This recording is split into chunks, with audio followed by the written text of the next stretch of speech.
আমার তো হয় দম শেষ হয়ে গেল। ও প্রায় 1000 থেকে 1500 ফুট উচ্চতায় মাটি থেকে। বাপরে, এটা ভাই মনে হচ্ছে গুহার ভেতরে ঢুকছি। ওইখানে তোমার হচ্ছে পঞ্চরত্ন মন্দির, আর এই হচ্ছে পাথরের গেট।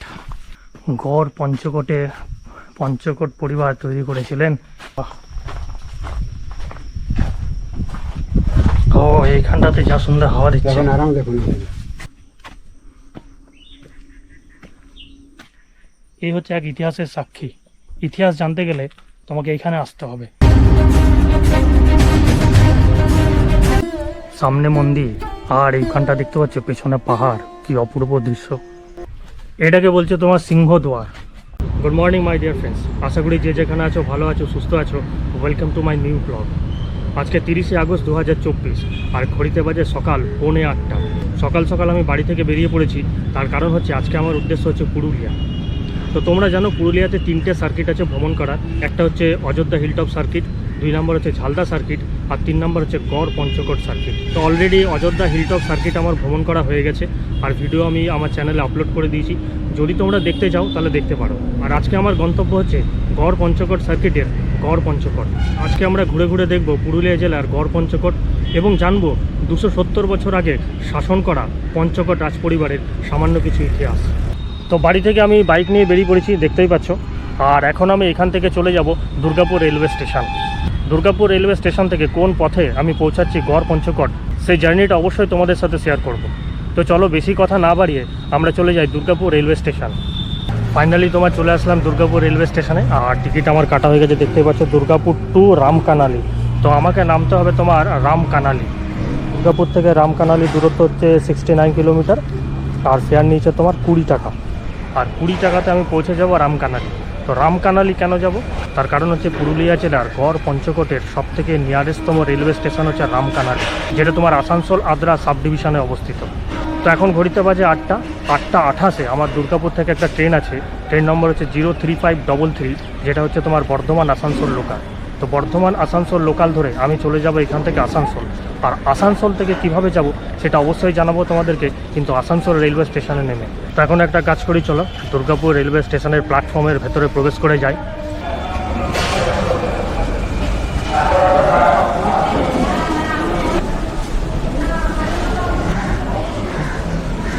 আর প্রবেশ করে গেলাম দুর্গাপুর রেলওয়ে স্টেশনের প্ল্যাটফর্মে।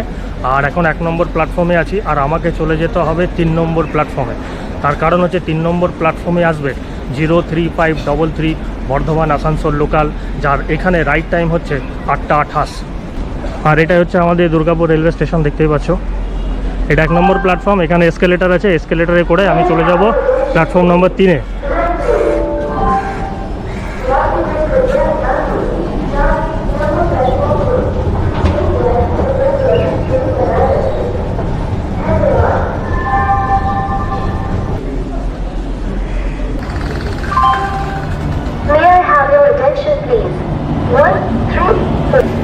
তো ফাইনালি আমার ট্রেন চলে আসলো 03533। দুর্গাপুরের টাইমিং ছিল 8:28, আর ঢুকলো তোমার 8:50। তো চলো দেখি সিট পাই কিনা।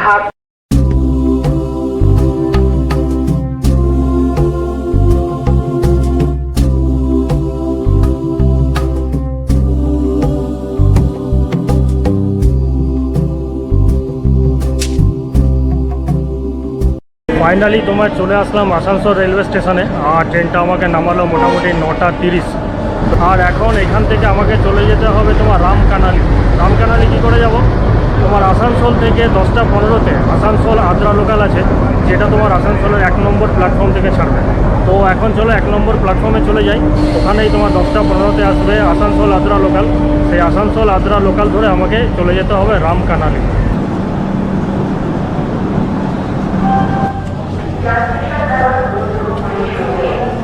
ফাইনালি তোমার চলে আসলাম আসানসোল রেলওয়ে স্টেশনের 1 নম্বর প্ল্যাটফর্মে। আর এখন তোমার ঘড়িতে কটা বাজে, আর এখন তোমার ঘড়িতে বাজে 9:43। 10:15-তে একটা ট্রেন আছে আসানসোল আদ্রা লোকাল। তো মোটামুটি আধা ঘন্টার মতন ওয়েট করতে হবে। তো আধা ঘন্টা ওয়েট করি, 10:15-র সময় ট্রেনটা আসুক। ফাইনালি আসানসোল থেকে ট্রেন ধরে ফেললাম। ট্রেন নম্বর হচ্ছে 08658, যেটা তোমার আসানসোল থেকে 10:15 ছাড়ার কথা ছিল। মোটামুটি ট্রেনটা ঢুকলো 10:30টায়, আর আরও ধরো 5 মিনিট, 10:35 দিকে এখান থেকে ছাড়বে। আসানসোল থেকে ছেড়ে মোটামুটি 4 জায়গাতে দাঁড়াবে। এখান থেকে ছেড়ে তোমার বার্নপুর, তারপরে দামোদর জংশন, তারপর মধুকুন্ডা, তারপর মুরাডি, তারপরে তোমার হচ্ছে রামকানালি। তো চলো একবারে রামকানালি রেলওয়ে স্টেশনে নেমে তোমাদের সাথে আবার কথা হচ্ছে।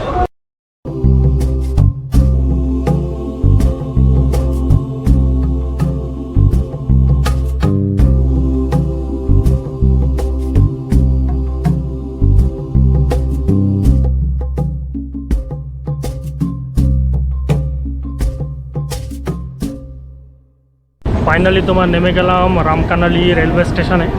আর তোমার ঘড়িতে বাজে কটায় নামালো, প্রায় তোমার 11:40, যেখানে 11:15 নামানোর কথা। এখন তোমার বাইরে চলে যাই, বাইরে গিয়ে দেখি টোটো ফোটো পাই কিনা। এই সামনে তোমার টোটো আছে, দেখি তোমার টোটো ডাইরেক্ট যায় কিনা গড়পঞ্চকোট। তোমার রামকানালি রেলওয়ে স্টেশনের বাইরে থেকে একটা টোটো করে নিলাম। আর এখান থেকে গড়পঞ্চকোটের দূরত্ব মোটামুটি 5 কিলোমিটার।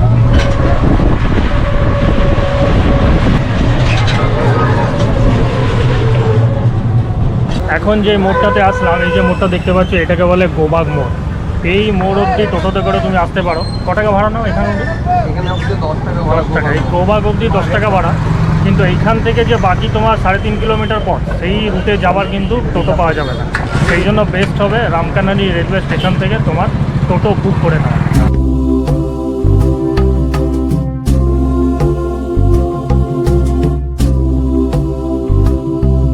তো ফাইনালি তোমার রামকানালি রেলওয়ে স্টেশন থেকে চলে আসলাম গড়পঞ্চকোট।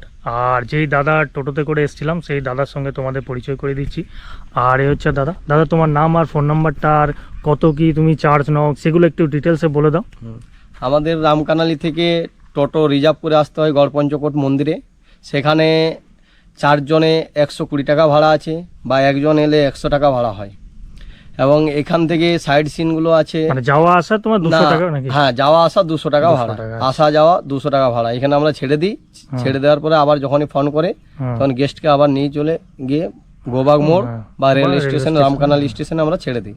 সেখানে আসা যাওয়া 200 টাকা ভাড়া আছে। আর দাদার ফোন নাম্বারটা তোমাদেরকে বলে দিচ্ছি, এখানেই লেখা আছে, দেখো ফোন নাম্বার 7602491953। এই হচ্ছে দাদার ফোন নাম্বার। এখানে আসলে এই ফোন নাম্বারে কন্ট্যাক্ট করে দাদার সঙ্গে ঘুরবে। ফাইনালি দুর্গাপুর থেকে এতটা পথ অতিক্রম করে আমি চলে আসলাম পুরুলিয়ার গড়পঞ্চকোটে। গড়পঞ্চকোটে যা যা আছে সমস্ত কিছু আজকে আমরা ঘুরে ঘুরে দেখব। তবে ঘোরার আগে একটু জেনে নেওয়া যাক এই গড়পঞ্চকোটের ইতিহাসটা। গড় কথার অর্থ হচ্ছে দুর্গ, আর পঞ্চ মানে 5, আর কোট কথার অর্থ হচ্ছে গোষ্ঠী। পঞ্চকোট রাজপরিবারের প্রথম রাজা ছিলেন দামোদর শেখর, আর দামোদর শেখর প্রতিষ্ঠা করেছিলেন পঞ্চকোট রাজপরিবার এবং এই গড় পঞ্চকোট। পঞ্চকোট রাজপরিবার ছিল কুর্মী মাহাতো সম্প্রদায়ভুক্ত। এই পঞ্চকোট রাজপরিবার এই গড় পঞ্চকোটে 940 থেকে 1750 খ্রিস্টাব্দ পর্যন্ত শাসন করেছিল। কিন্তু এই 1750 খ্রিস্টাব্দ অবধি কেন তারা এখানে শাসন করেছিল? 1750 খ্রিস্টাব্দের পরেই বা কী হয়েছিল? 1750 খ্রিস্টাব্দের পর এই রাজপরিবার কেন তোমার কাশীপুর রাজবাড়িতে গিয়ে বসবাস শুরু করলো? অ্যাকচুয়ালি আমরা জানি 1741 থেকে 1751 এই 10টা বছর বর্গীরা বারবার এই বাংলা আক্রমণ করেছিল। বর্গী কাদের বলা হয় না? বর্গী হচ্ছে মারাঠা লুটতরাজ অশ্বারোহী সৈন্যদলকে বলা হতো বর্গী, যারা 1741 থেকে 1751 এই 10টা বছর বারবার বাংলা আক্রমণ করেছিল। আর তাদের আক্রমণের হাত থেকে রেহাই পায়নি এই পঞ্চকোট রাজপরিবার। বর্গীরা যখন এই গড় পঞ্চকোট আক্রমণ করে তখন পঞ্চকোট রাজপরিবারের প্রচুর সৈন্য এখানে মারা যায়। আর তাদের যা ধনসম্পত্তি ছিল সমস্ত লুট করে, এখানে যা দুর্গ এবং প্রাসাদ ছিল সব কিছু ধ্বংস করে তারা আবার মহারাষ্ট্রে ফিরে যায়। সেই জন্য 1750 খ্রিস্টাব্দের পর এই পঞ্চকোট রাজপরিবার কাশীপুরের রাজবাড়িতে চলে যায়। পরবর্তীকালে পঞ্চকোট রাজপরিবারের বংশধরেরা এই গড় পঞ্চকোট এলাকাতে ছোট বড় মিলিয়ে 40খানা মন্দির স্থাপন করেছিল। আর আজকে আমি চলে এসেছি আজ থেকে 270 বছর আগে গড়ে ওঠা সেই মন্দিরগুলি দর্শন করতে। যদিও সেই মন্দিরগুলোর এখন বেশিরভাগই ধ্বংসাবশেষে পরিণত হয়েছে, 2-1টা মন্দির হয়তো সংরক্ষণ করে রাখা হয়েছে। তো চলো আজকে পায়ে হেঁটে ঘুরে ঘুরে আমরা দেখি গড় পঞ্চকোট। এই রাস্তাটা দিয়ে আমি আসলাম। এই রাস্তাটা দিয়ে আসার পরে প্রথমেই তুমি দেখতে পাবে এখানে পার্কিং চার্জের একটা পোস্টার। বাস হচ্ছে এখানে 100 টাকা, ট্রাভেলার উইঞ্জার 50, আর 4 হুইলার 20 টাকা, অটো টোটো 10 টাকা আর বাইক হচ্ছে 10 টাকা।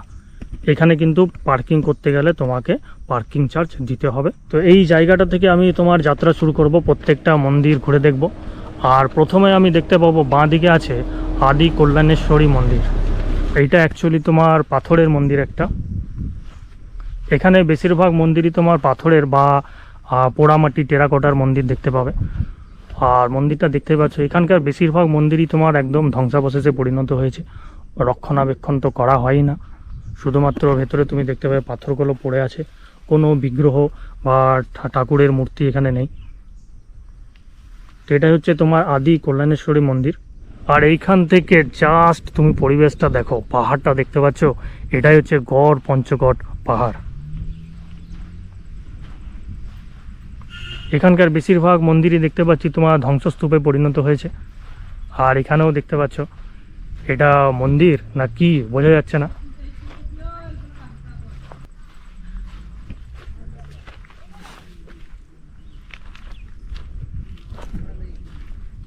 কিন্তু এগুলোই হচ্ছে ইতিহাস, এগুলোই তো ছিল আমাদের এই পশ্চিমবঙ্গে। কিন্তু কালের নিয়মে এগুলো সব ধ্বংস হয়ে গেছে আর ইতিহাস আমরা ভুলে গেছি। কিন্তু এখানে এলে তুমি 270 বছর আগে ফিরে যাবে। এটা মনে হচ্ছে কোনো একটা, এটা গেট ছিল, এটা হতে পারে তোমার দুর্গের গেট, কিন্তু প্রায় ধ্বংসস্তূপে পরিণত হয়েছে।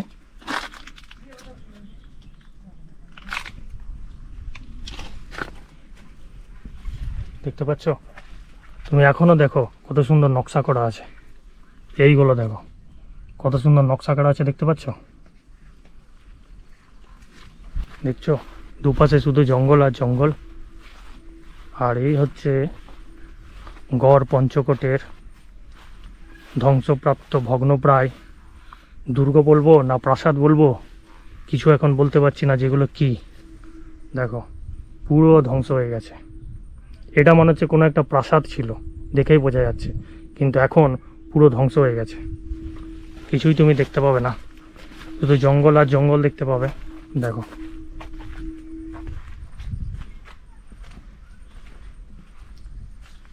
এটা নিশ্চয়ই কোনো একটা প্রাসাদ ছিল, কেননা তোমার ভেতরে প্রবেশ করার এটা গেট দেখতে পাচ্ছ।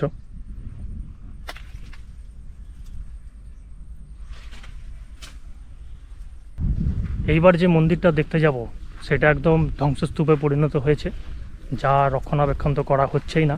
সেটা হচ্ছে সামনে আমরা দেখতে পাচ্ছ জোড় বাংলা মন্দির। এক প্রাচীন ইতিহাসের অপূর্ব নিদর্শন যদি দেখতে চাও তাহলে তোমাকে আসতে হবে গড় পঞ্চকোটে। এই হচ্ছে গড় পঞ্চকোটের জোড় বাংলা মন্দির।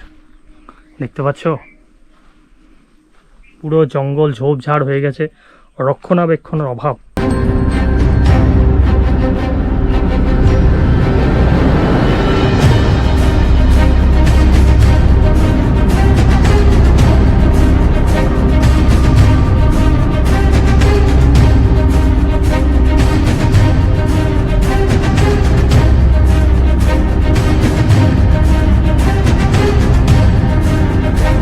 সত্যি এইসব জায়গায় যদি না আসা হয় তাহলে আমাদের পশ্চিমবঙ্গে ছড়িয়ে ছিটিয়ে থাকা প্রাচীন ইতিহাস আমরা জানতেই পারবো না।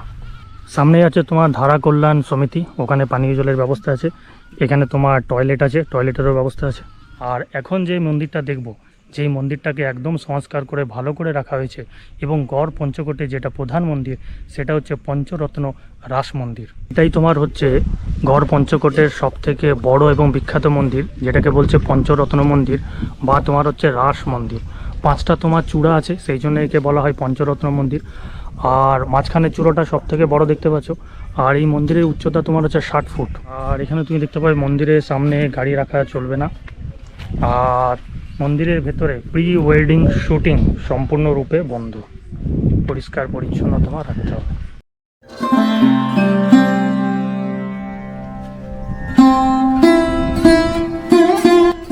সামনে মন্দির আর এইখানটা দেখতে পাচ্ছ পেছনে পাহাড়, কি অপূর্ব দৃশ্য। ও হো হো হো।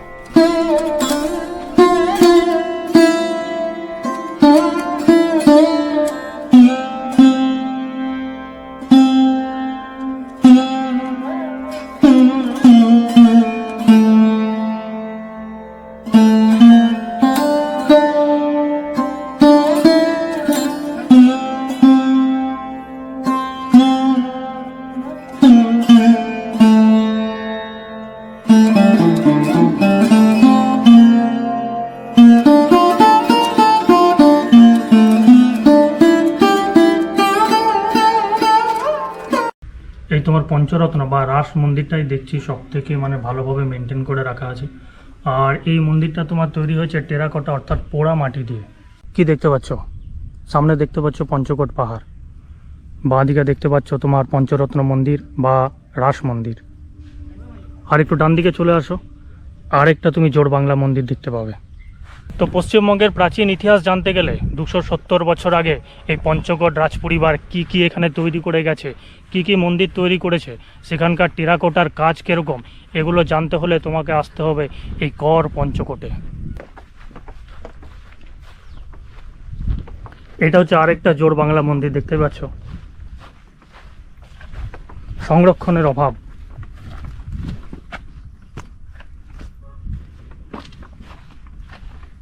তবে এখানে তুমি মনে হচ্ছে উঠতে পারবে বা উঠা যাবে।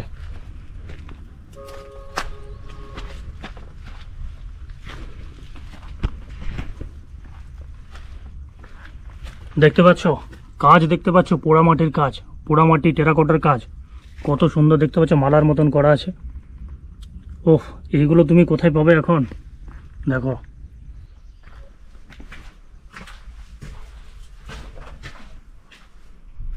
ও এ কি বলবো, এ মন্দির বলবো না দুর্গ বলবো না কি বলবো? হ্যাঁ, 270 বছর ধরে এইভাবেই একদম স্টেডিলি দাঁড়িয়ে আছে। কি বলা যায় এটাকে, দেখতে পাচ্ছ?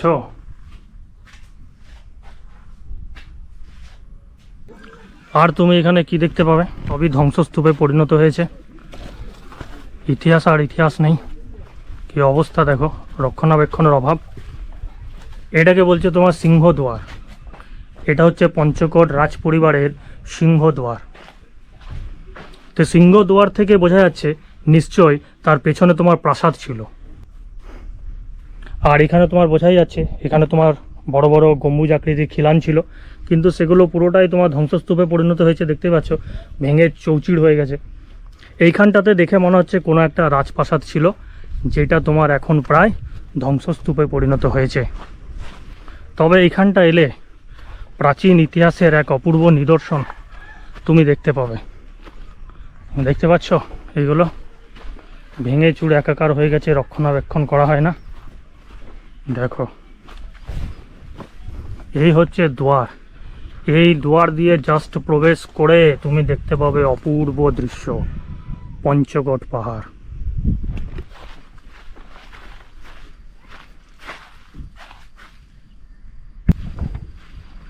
আর এইখানটাতে তোমার একটা কুয়ো ছিল, বোঝাই যাচ্ছে বিশাল একটা গর্ত। দেখো, ও হো হো, ও এ তো মারাত্মক। হ্যাঁ,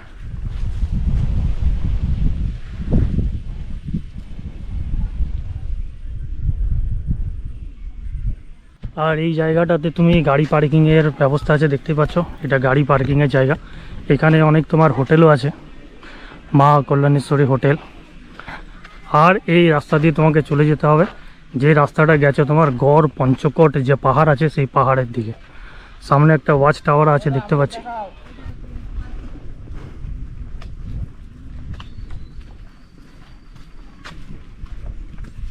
হ্যাঁ, এইটা তোমার সংরক্ষণ করে অনেকটা রাখা আছে, চারিদিকে তোমার ঘেরা আছে, দেখতেই পাচ্ছ। এটা মেনলি তোমার একটা হচ্ছে ওয়াচ টাওয়ার।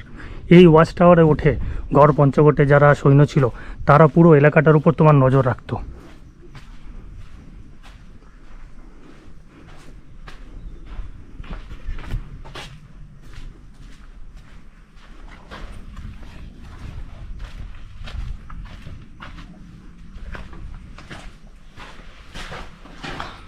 আর এখানে দেখতে পাচ্ছ সিঁড়ি আছে, তবে এই সিঁড়ি দিয়ে উপর দিকে উঠতে পারবে।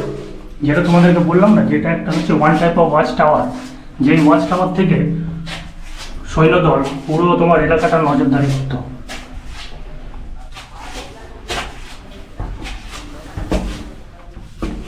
খুবই ছোট তোমার সরু সিঁড়ি, দেখতে পাচ্ছ। হ্যাঁ দেখো, আর এখান থেকে জাস্ট ভিউটা দেখো একবার। ও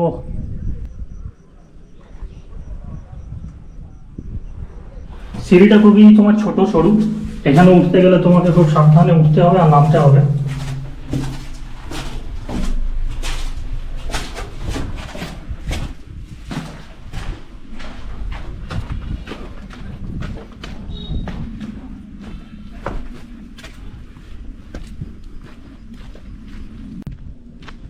আর সামনে আমার দেখতে পাচ্ছ এখানে একটাই তোমার রিসর্ট আছে, যেটাকে বলছে চারুলতা রিসর্ট। এই রিসর্টে এসে থাকতে পারো। আর এই হচ্ছে ফোন নাম্বার, এই ফোন নাম্বারে কল করে রুম বুকিং করতে পারো। এটাই হচ্ছে তোমার চারুলতা রিসর্ট। রিসর্টের ভেতরে একটা সুন্দর ওয়াচ টাওয়ার আছে, যেখান থেকে পুরো তুমি 360 ডিগ্রি ভিউ পাবে।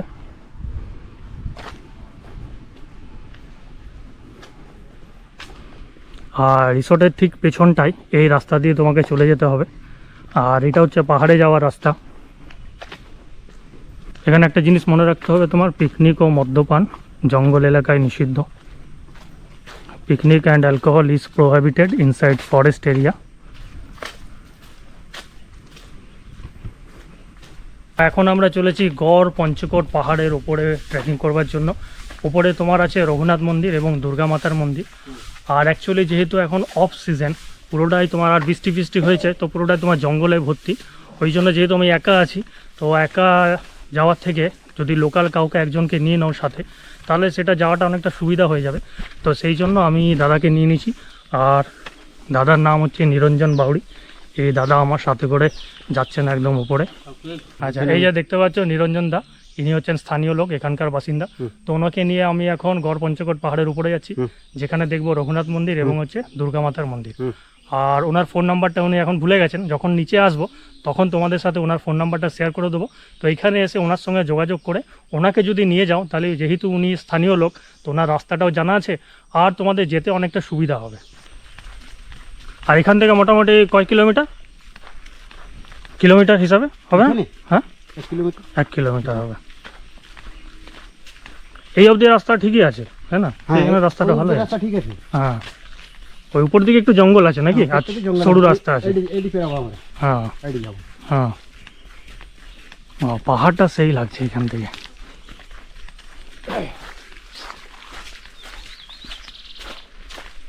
এটা দিয়ে যাবো। হ্যাঁ, এটাই হচ্ছে মুশকিল, মানে রাস্তা এদিক ওদিক ভাগ হয়ে গেছে। হ্যাঁ চলে যাচ্ছি, হ্যাঁ এইটা আবার চলে যাচ্ছি, হ্যাঁ আবার এইদিকে যদি চলে যান, হ্যাঁ, ওই নিচে নেমে যাবেন। আচ্ছা, এটা হচ্ছে সমস্যা। পুরো জঙ্গল হয়ে গেছে।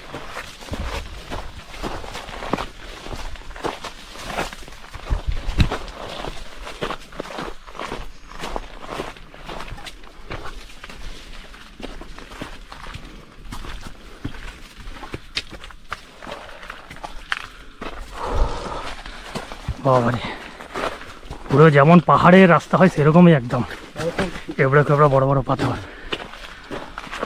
ও উপরে যাবো নাকি? ও বাবারে, এইখান থেকে পাহাড়টা যা লাগছে। পাহাড়ে উঠতে গেলে যেটা করতে হয়, কিছুক্ষণ উঠে রেস্ট নিয়ে আবার তোমাকে সামনে এগিয়ে যেতে হবে। সেই জন্য কিছুক্ষণ উঠে এখানে একটু রেস্ট নিয়ে নিচ্ছি, তারপরে আরও সামনের দিকে একদম উপরে যেতে হবে। আমি বাবা বলি, আপনার সঙ্গে আমি চলতে পারি না, আমি রেস্ট নেব। হ্যাঁ, আপনি আসুন আস্তে আস্তে, আমি রেস্ট।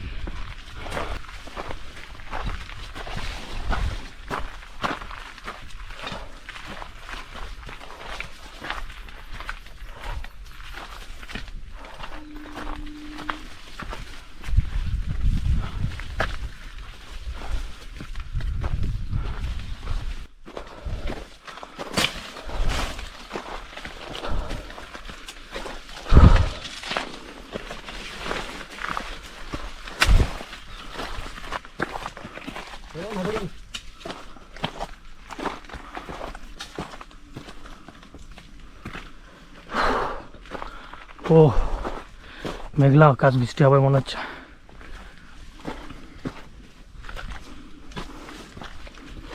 বাপরে, ভালোই চড়াই আছে। ওখান থেকে দেখে মনে হচ্ছিল না যে এতটা চড়াই, কিন্তু উঠতে গিয়ে মনে হচ্ছে।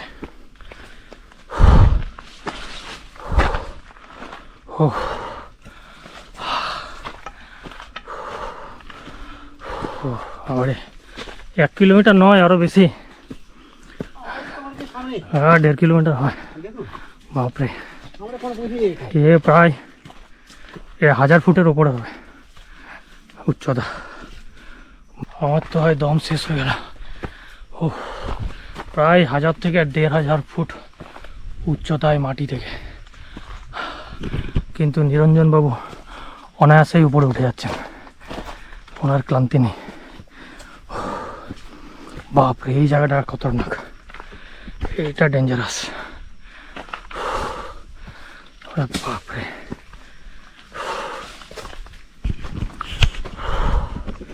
এই নিচ থেকে উঠে উঠে আসলাম, আরো বলছে উপর দিকে উঠতে হবে। দেখতে পাচ্ছ আমার পুরো দম শেষ, আর কথা বেরোচ্ছে না। ওরে বাবা রে,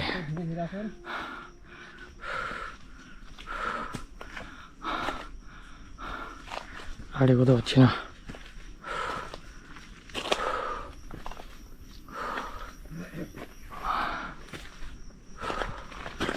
ওরে বাপরে এইটা খতরনাক, এটা ভাই ডেঞ্জারাস।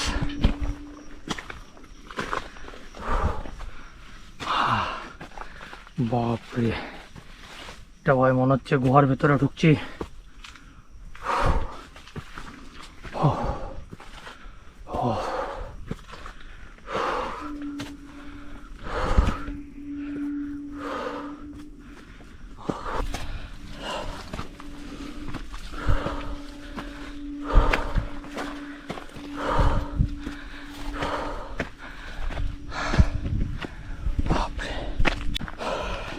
আপনি করবেন। বাবারে আর কোথা থেকে উঠে আসছি? হ্যাঁ হ্যাঁ দেখুন ওই যে বাপরে, ও ফাইনালি আমরা উঠে গেলাম একদম গড় পঞ্চকোট পাহাড়ের টপে। আর এত ঘেমে গেছি কি বলবো, জামাটা খুলে দিয়েছি, জামা খুলে ব্যাগে রেখে দিয়েছি। আর নিরঞ্জন বাবু আমার ব্যাগটা নিয়ে নিয়েছে, কেন ভারী ব্যাগটা নিয়ে আমি আর উঠতে পারছিলাম না। আর এইখান থেকে দেখতে পাচ্ছ নিচ থেকে ওইখানে তোমার হচ্ছে পঞ্চরত্ন মন্দির, যেখান থেকে আমরা এইভাবে উঠে উঠে উঠে উঠে এঁকে বেঁকে উঠে উঠে এইখানটায় আসলাম। আর ভেতরে আমরা চলে যাবো। এই হচ্ছে তোমার, এটা হচ্ছে গেট নাকি? এটা গেট, এটা গেট, দরওয়াজা, মন্দির ভিতরে মন্দির আছে ভেতরে। চলো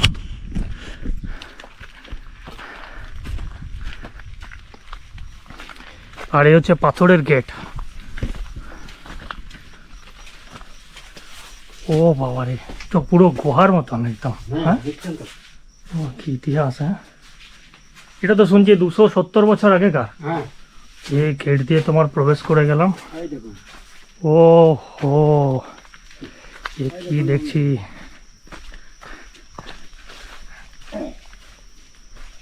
আর এই জঙ্গলের রাস্তা বেয়ে, সরু রাস্তা বেয়ে প্রবেশ করে যেতে হবে মন্দিরের সামনে। এটা কি মন্দির? এটা রঘুনাথ মন্দির। এটা রঘুনাথ মন্দির। রঘুনাথ মন্দির। ও, এটা কি আর কোনো সংস্করণ করা হচ্ছে কি না এরকমই? এইরকমই। ও বাবা, এটা তো পুরো পাথরের মন্দির। হ্যাঁ পাথরের মন্দির। এখন ঠাকুর দেবতা কিচ্ছু নেই, ও এখন এইরকম। এইরকম ঠিক আছে। ও বাবা কি দেখছি! ও এটা হচ্ছে রঘুনাথ মন্দির। হ্যাঁ সত্যি 270 বছর ধরে এইভাবেই দাঁড়িয়ে আছে রঘুনাথ মন্দির। হ্যাঁ গড় পঞ্চকোট পরিবার তৈরি করেছিলেন এই রঘুনাথ মন্দির। ও ওরে বাবা রে,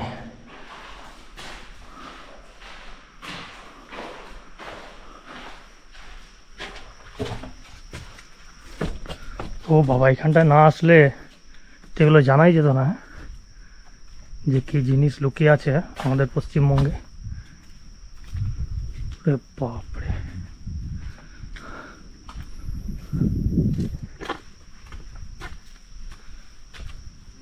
কত সুন্দরভাবে তৈরি করেছে মন্দিরটা।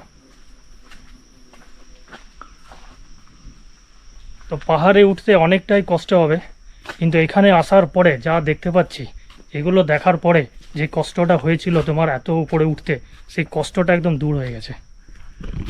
কি ইতিহাস লুকিয়ে রয়েছে হ্যাঁ আমাদের এই পশ্চিমবঙ্গের আনাচে কানাচে, এরকম মন্দির পাহাড়ের উপরে। ও অবাক! আর চারিপাশে শুধু আমরা দেখতে পাবো বেলগাছ আর বেলগাছ, প্রচুর বেলগাছ আছে। হ্যাঁ চারিদিকে শুধু বেলগাছ। আর এইখান থেকে পাহাড়টা ও অসাধারণ লাগছে। এটা কিন্তু একদম মিস করবে না। গড় পঞ্চকোট আসলে এই পাহাড়ে ট্রেকিং করে উঠবে, কষ্ট একটু হবে, কিন্তু এখানে আসার পরে সেই কষ্টটা একদম দূর হয়ে যাবে। ওইদিকে কি আছে? ও কিন্তু মেনটেনেন্স, রক্ষণাবেক্ষণের অভাব। বন জঙ্গল এগুলো কেটে কুটে এই জায়গাটা যদি পরিষ্কার পরিচ্ছন্ন করে ঘেরা দিয়ে দেয়, এটা তো সুন্দর হবে, কিন্তু এটা সরকারকে করতে হবে। ও এটা হচ্ছে গেট নাকি? বাহ, এইখানটাতে যা সুন্দর হাওয়া দিচ্ছে। দেখুন আরাম দেখুন। ও হ্যাঁ, ও বা এই গেট দিয়ে পুরো পাহাড়ের দৃশ্যটা অসাধারণ লাগছে। এইখান থেকে তো আরেকটা পাহাড় দেখা যাচ্ছে। এটা কি বরন্তি পাহাড় নাকি কে জানে? হ্যাঁ এটা বাড়ান্তি। ও রঘুনাথ মন্দির দেখে আবার তোমার নিচের দিকে নেমে যাচ্ছি, কারণ দুর্গা মন্দিরটা তোমার নিচে আছে, অনেকটাই নিচে আছে।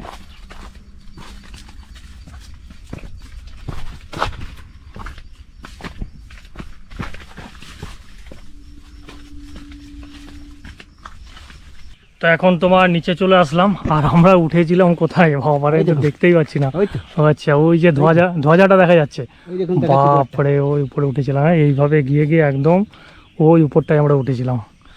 বাপরে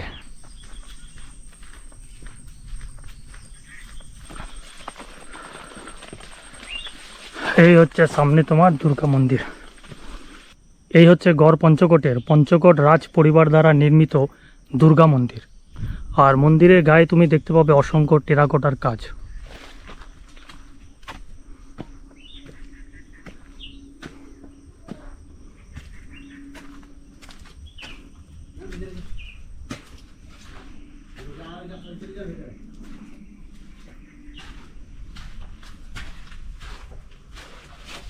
এই তোমার দুর্গা মন্দিরের ভেতরটা প্রবেশ করে গেলাম। দুর্গা মায়ের বিগ্রহ কিন্তু এখানে নেই, তবে লোকমুখে বলা হয় এটা একটা দুর্গা মন্দির।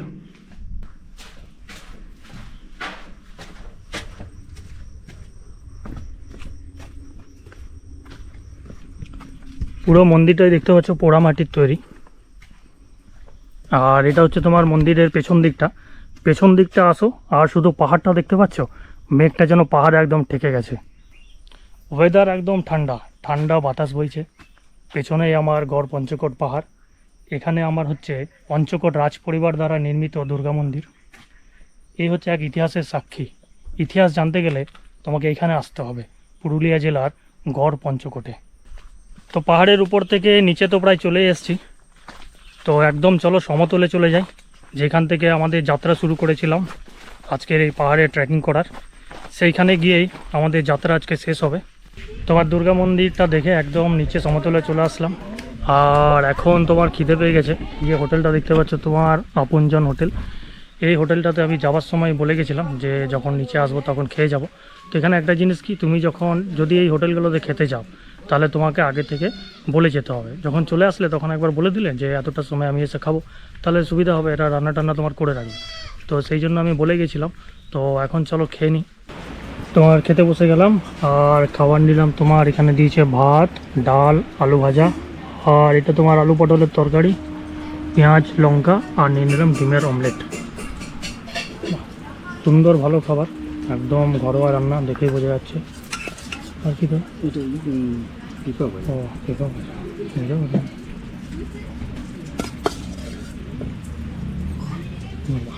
আর এখন দাদা দিল তোমার পেঁপে ভাজা। আর দেখে বুঝতেই পারছো একদম ঘরোয়া রান্না, খুবই ভালো, পরিষ্কার পরিচ্ছন্ন আছে। খেয়ে টেস্ট করে দেখি।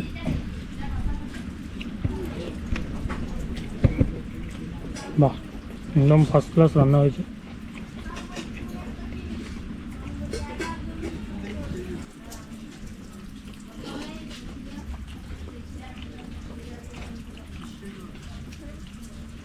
তো তোমাদেরকে বলে রাখি, যদি গড় পঞ্চকোট ভ্রমণ করতে আসো আর যদি হোটেলে খেতে চাও তাহলে এই হোটেলটাই খাবে।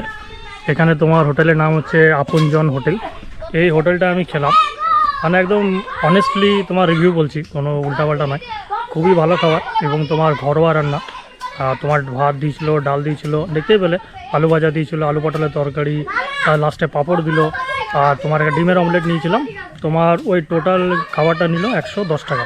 একদম ঠিকই আছে, পারফেক্ট খাবার, খুবই ভালো খাবার, পরিষ্কার পরিচ্ছন্ন, একদম টেস্টি ঘরোয়া খাবার।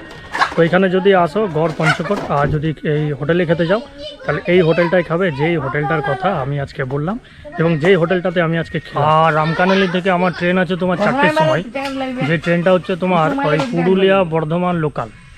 তো ওই লোকালটা আছে তোমার রামকানালি থেকে 4টের সময়, ওই ট্রেনটা আমি ধরবো। আর এখন তোমার ঘড়িতে বাজে 3টে, এখনও তোমার 1 ঘন্টা দেরি আছে। যেই টোটোতে করে আমি এসেছিলাম ওই টোটোওয়ালাকে আবার ফোন করলাম, তো ও বললো যে এখন খাচ্ছি, একটু পরে আসছি। আমি বললাম যে ঠিক আছে আসুন, কিন্তু আমাকে 4টের ট্রেনটা ধরিয়ে দেবেন। তো এখন কিছুক্ষণ ওয়েট করি। তো আজকে তোমার নিরঞ্জন বাবুর সঙ্গে আমি পাহাড়ে উঠেছিলাম, তো উনি খুব ভালোই গাইড করলেন, পুরো দেখাতে নিয়ে গেলেন, আর উপরে রঘুনাথ মন্দির, নিচে তোমার দুর্গা মন্দির, দুটোই দেখালেন। তো খুবই ভালো লাগলো ওনার সঙ্গে আমার এই পাহাড়ে ওঠা ট্রেকিংটা করে। তো ওনার নাম্বারটা আমি এই ভিডিওর ডেসক্রিপশন বক্সে দিয়ে দিচ্ছি। যদি তোমরা এখানে আসো আর তোমাদের যদি পাহাড়ে উঠবার জন্য গাইডের প্রয়োজন হয়, তাহলে এই স্থানীয় মানুষটি, যেনার নাম হচ্ছে নিরঞ্জন বাউরি, ওনার সঙ্গে কন্ট্যাক্ট করে ওনাকে সাথে নিয়ে পাহাড়ে উঠতে পারো। তোমাদেরও দেখবে সুবিধা হবে এবং ভালোও লাগবে। আর আজকের এই গড় পঞ্চকোটের ভিডিওটা যদি ভালো লেগে থাকে তাহলে একটা লাইক অবশ্যই দেবে, চ্যানেলটা আমার সাবস্ক্রাইব করবে, আর দেখা হবে তোমাদের সাথে নেক্সট অন্য কোনো ব্লগে। Till then take care and by.